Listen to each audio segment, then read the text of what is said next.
Mas eu queria falar hoje sobre maturidade. Ontem Deus falou algo comigo que me marcou muito. Eu fiz 33 anos, estou completando hoje.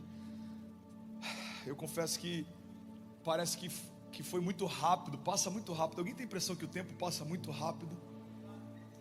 Parece que era ontem, irmão, que eu estava falando, eu quero ter 18 logo, poder ter habilitação, poder viver minha vida. Aí você faz 18, você fala, cara, eu quero ter 20 logo, porque eu acho que a maturidade chega depois dos 20. Aí você faz 25, você fala, cara, que saudade da época que eu tinha 18. Hã? E Deus falou algo comigo sobre maturidade. Alguém quer ouvir? Deus falou, filho, a maturidade está em reconhecer mais a respeito daquilo que não se sabe do que a respeito daquilo que já aprendeu. Com 33 anos eu tenho a plena convicção de que eu não sei de nada ainda. E isso é maturidade. Porque eu lembro que com 17 eu tinha uma plena convicção que eu sabia o que eu queria da minha vida. Com 17 eu estava prestes a casar com uma mulher de 27, com um filho, recém-divorciada. Eu estava fazendo educação física. Alguém acha loucura eu estar fazendo educação física? Amém, glória a Deus. Imagine eu sendo seu personal trainer, não ia dar certo. Mas se me perguntasse, eu tinha um controle da minha história. Eu sabia o que eu estava fazendo, eu sabia o que eu queria, eu sabia para onde eu estava indo. Então Jesus entrou na minha história e eu percebi, irmão, que aquilo que eu tinha como projeto e sonho era como lixo comparado ao que Deus tinha para mim como projetos e sonhos. Eu comecei a perceber que aquilo que eu desejava era muito pequeno em relação àquilo que Deus já desejava. E uma chave mudou a minha história. Foi quando eu percebi que por mais que eu começasse a sonhar comigo, Deus já sonhava comigo antes de eu existir. Aí você começa a entender, cara, eu acho que eu não sei tanto assim, eu acho que eu não sei o que é melhor para mim, eu acho que eu não sei qual é o melhor caminho, eu acho que eu não sei. E aí a maturidade vai vindo, e aí aquilo que a gente achava que não sabia, agora eu tenho a plena convicção, eu não tenho a menor ideia de quais são os próximos passos. Eu não tenho a menor ideia do que fazer, eu não tenho a menor ideia para onde ir, eu não tenho a menor ideia de como começar a próxima estação, eu não tenho a menor ideia. E isso é maravilhoso, irmão, na nossa jornada de fé, porque isso se chama dependência. Dependência é uma linguagem que os céus respeitam. Dependência é você sair do nada e ir para o nada, sabendo que Deus pode fazer todas as coisas em meio ao nada. Deus não precisa de nós. Deus não precisa da nossa matéria-prima para fazer um milagre. Deus não precisa da nossa força para fazer algo novo acontecer. Deus não precisa de nós. E essa é a graça do Evangelho. Irmão, dependência é uma linguagem que os céus respeitam, porque dependência significa você saber que você não tem o que precisaria para viver o que Deus te disse que faria. Mas é por isso que Ele é Deus e por isso que se chama promessa aquilo que Ele fala. Promessa, o significado de promessa é garantia. Existe uma passagem na Bíblia que Deus diz, olha, por não ter ninguém superior a quem jurar, eu juro por mim mesmo. Irmão, guarda isso em nome de Jesus. Se Deus te fez uma promessa, você tem alguém que garante a promessa. Quem garante a tua promessa? Aquele que fez todas as coisas. Quem garante a tua promessa? Aquele que fez tudo quando nada existia. Aquele que gera milagres quando tudo parece impossível. Irmão, quem te fez a promessa não é homem para que minta, nem filho do homem para que se arrependa. Aquele que fez a promessa, Ele é fiel e justo para concluí-la. Aquele que começou a boa obra vai terminá-la. Alguém crê nisso? Diga, eu creio. Diga que o Deus de promessas, diga, continua fazendo milagres. Nós temos uma garantia. Irmão, e Deus é bom, é fiel e justo para cumprir aquilo que nos prometeu. Você está ouvindo alguém que está de pé só por uma promessa. Eu prego em nome dele só por uma promessa. Eu vivo o que tenho vivido só por uma promessa. Em algum momento da minha jornada eu entendi isso. Isso virou uma chave dentro de mim, irmão. A promessa foi depositada em mim. Tem momentos que parece que tudo está tentando te parar, te desanimar, te entristecer, te frustrar, mas você tem que entender, a promessa foi depositada em você. Deus colocou a promessa no lugar mais seguro que Ele poderia. Por quê? Porque para tirar a promessa de dentro de você, teriam que tirar você de dentro dele. Para tirar a promessa de dentro de você, irmão, teriam que tirar você de dentro dele. A palavra nos garante que agora nós estamos em Deus. Nós fomos feitos um com Ele. Não há mais separação, não há mais condenação, não há mais paredes, não há mais barreiras. O véu se rasgou de cima a baixo. Não há mais distância, não há mais medo. A ira se foi, o medo se foi, e pela graça nós fomos feitos um. Então eu tenho que ter um entendimento. Por que a minha promessa ela está no lugar seguro? Porque eu estou em um lugar seguro. Deus é o meu refúgio, a minha fortaleza, socorro presente na hora da angústia. Aquele que habita, a palavra de Deus diz, olha, aquele que habita no esconderijo do Altíssimo, a sombra do Onipotente descansará. Vocês estão comigo, irmão? Não tem... Vem comigo, pelo amor de Deus, meu aniversário, faz isso por mim hoje. A palavra não fala aquele que visita, aquele que de vez em quando aparece. Não, a palavra está falando aquele que habita no esconderijo do Altíssimo, a sombra do Onipotente descansará. Irmão, eu vim aqui só lembrar aquilo que você já sabe. O que você veio fazer nessa manhã, pastor? Pregar algo novo? Não, só lembrar o que você já sabe, mas você nunca pode esquecer. Existe descanso para você, se você permanecer nele. Existe descanso para você. O Deus que curou o rim do Miguel, o Deus que curou o coração do André, o Deus que fez o milagre dessa semana, é o Deus que continua fazendo milagres todos os dias. Ele não parou, ele não se cansou, ele não desistiu, ele não mudou.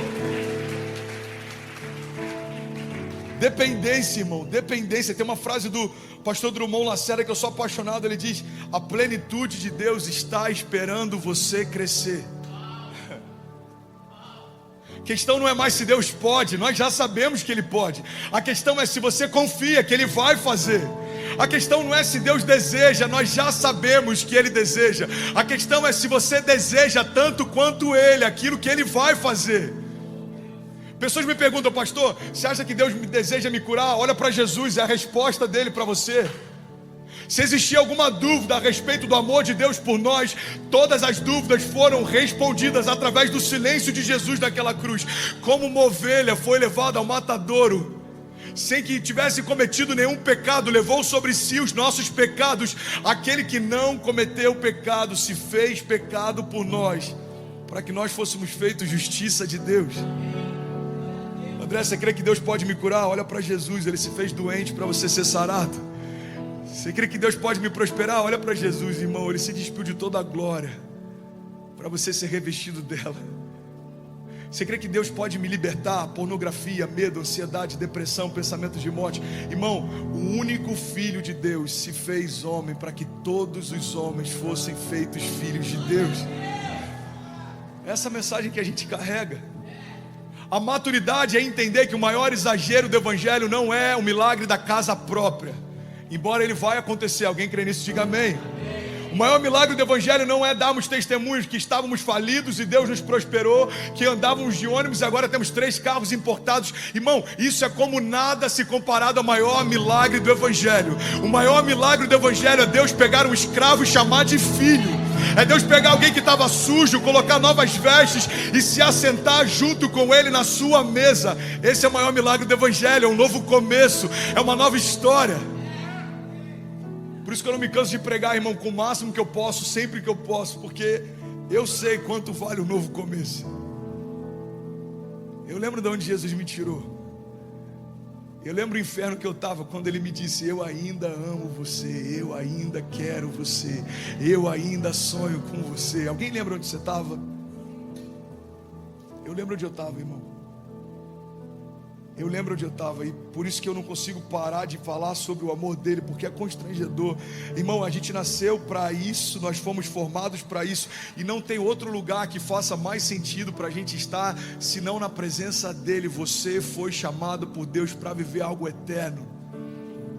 Olha para mim, irmão. Você foi chamado por Deus para construir algo eterno, você foi chamado por Deus para edificar algo eterno. E a maturidade vem cada vez a gente ligar menos para aquilo que é nosso e se preocupar mais com aquilo que é dele. Ontem eu falei com os meninos, eu falei com o pastor Eric, falei com o Lê também. Eu falei: hoje eu acho que eu vou pregar, amanhã eu acho que eu vou pregar sobre os meus erros. Maturidade faz a gente entender onde a gente errou também, amém? Eu errei quando em alguns momentos eu valorizei mais a igreja do que a minha casa. Eu errei quando em alguns momentos eu me preocupei mais em fazer do que em me tornar. Eu errei quando em alguns momentos eu me preocupei mais com a força do braço do que com a graça da promessa. Mas a maturidade está em entender que o fato de eu ter errado no passado não significa que Deus abortou o que Ele tem para mim no futuro. Irmão, guarda isso em nome de Jesus. O inferno sempre vai querer discutir o teu passado, enquanto Deus continua liberando coisas a respeito do teu futuro. É você que escolhe com quem você vai sentar para conversar. O inferno vai tentar lembrar de quem eu era, o que eu fazia, mas Deus quer falar de quem eu sou nele, o que Ele vai fazer comigo. Irmão, então não me procura no meu passado, eu não estou mais lá. Eu não sou quem eu era, eu não faço o que eu fazia, eu não quero o que eu queria, eu não sonho o que eu sonhava, porque em Cristo Ele fez novas todas as coisas. E maturidade é entender que as coisas que eu vivi no passado não se compara com aquilo que Deus ainda vai fazer no futuro. Maturidade é entender, irmão, que santo não é quem nunca se suja, como diz o pastor Márcio, é quem sempre se lava. Maturidade é entender que por mais que eu erre, Deus continua disposto a me dar as mãos e me colocar de pé de novo. Maturidade é entender que é tudo sobre Ele. Maturidade é entender que aquilo que a gente faz, mesmo que a gente sofra algumas coisas que são leves e momentâneas, elas não se comparam com a glória eterna que está sendo gerada sobre nós e pesa mais do que todas essas coisas. Maturidade é entender, irmão, que Jesus não morreu por uma religião, Jesus morreu por você.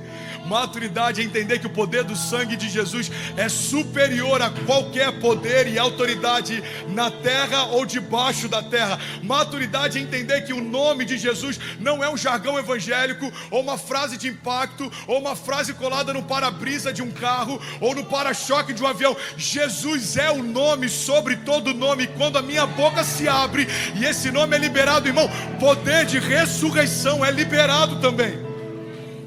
Maturidade é entender, irmão, que eu só sou um canal. Tudo é dele. Tudo é dele. Maturidade é entender mordomia. Nós somos bons mordomos. Deus deu coisas para nós, estão conosco, mas não são nossas. Maturidade é entender que quanto mais eu dou, mais Deus me confia para que eu dê mais.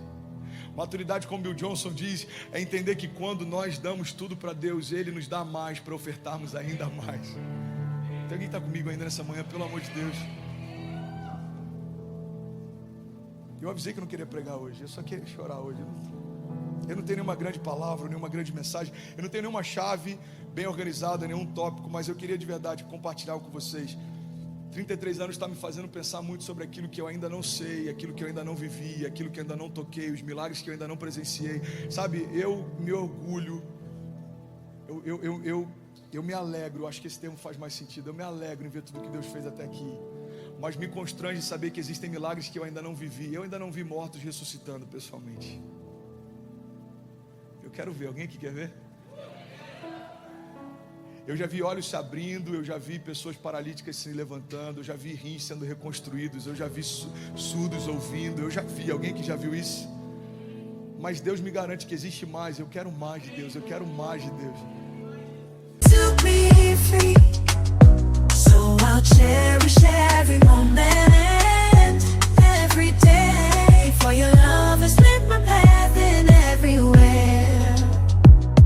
In the tender touch of your hand, I find the strength to rise and stand. Through every trial, every tear we've shed, your love's been the shelter where I find my bed. For your love's been my anchor in life's stormy seas, a beacon of hope guiding me to be free. So I'll cherish every moment, every day, for your love has lit my path in every way. With gratitude in my soul, I'll sing this song. For the love we share is steadfast and strong. Maturidade, irmão, faz a gente entender que a nossa maior derrota pode ser a gente parar na nossa última vitória. Maturidade faz a gente entender que o ano passado foi incrível, mas existem coisas novas que Deus quer fazer. Maturidade nos faz entender que por mais que a gente esteja cansado, a gente não pode parar de se mover. Maturidade, a gente entender que não vai parar enquanto Ele não disser pare. Deus disse para você parar, não, então não pare. Porque enquanto Ele não te der uma nova palavra, a palavra que Ele te deu primeiro não foi anulada. Deus diz faça, faça. Deus diz vá, vá. Deus diz confie, confie. Deus diz descansa, descanse, irmão. Maturidade é deixar Deus ser Deus na nossa vida. 2 Coríntios 9:8 diz: Deus é poderoso para fazer que lhe seja acrescentada toda a graça, para que em todas as coisas, em todo o tempo, tendo tudo o que é necessário, vocês transbordem em toda boa obra. Irmão, eu quero em nome de Jesus declarar aqui:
se você se posicionar, o mundo vai ser diferente por causa de você. Se você se posicionar, coisas vão ser diferentes por causa de você. O teu sim pode mudar histórias, o teu sim pode mudar famílias, o teu sim pode gerar milagres, o teu sim pode abalar o mundo.